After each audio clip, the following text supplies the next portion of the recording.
A 16 anni dall'ultimo attentato, la Procura di Trieste ha deciso di riaprire le indagini su una bomber, il misterioso bombarolo che ha terrorizzato il nord-est dal 1994 al 2006.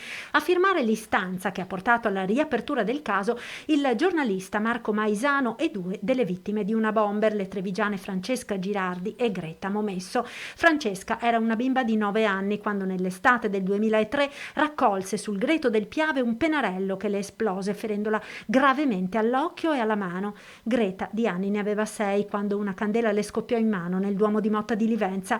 L'inchiesta giornalistica ha portato a rinvenire tra i reperti custoditi nel Tribunale di Trieste del materiale organico, alcuni capelli e peli dai quali, con le nuove tecnologie di estrazione e la banca dati del DNA, potrebbero essere ricavati degli elementi utili ad identificare il misterioso bombarolo.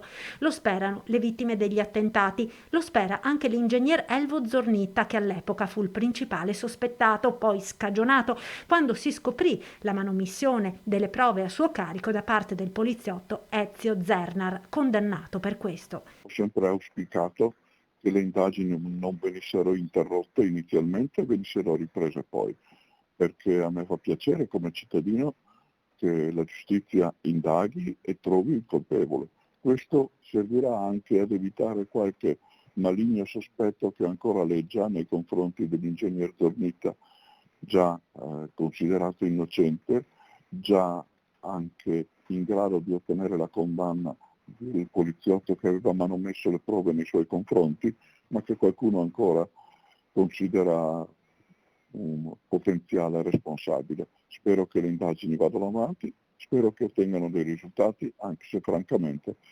tenuto conto della distanza del tempo, ne dubito molto.